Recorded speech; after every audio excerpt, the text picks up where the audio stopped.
بسم اللہ الرحمن الرحیم۔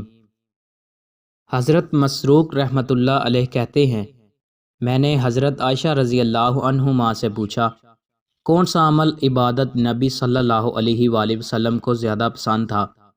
فرمایا، جس پر ہمیشگی کی جائے۔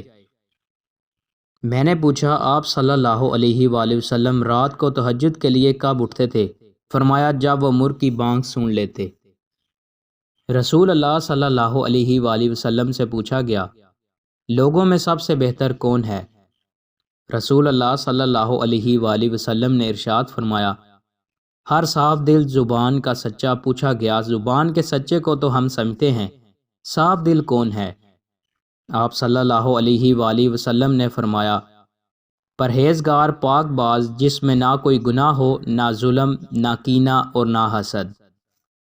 رسول اللہ صلی اللہ علیہ وآلہ وسلم نے ارشاد فرمایا، جب آدمی ثواب کی نیت سے اپنے اہل و عیال گھر والوں پر خرچ کرے تو وہ اس کے لیے صدقہ باعث ثواب ہے۔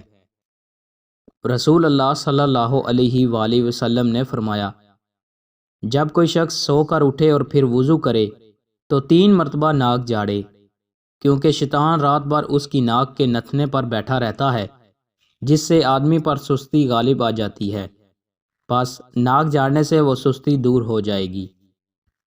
دوستوں، مزید اچھی ویڈیوز کے لیے ہمارے چینل کو سبسکرائب لازمی کریں۔ بہت شکریہ۔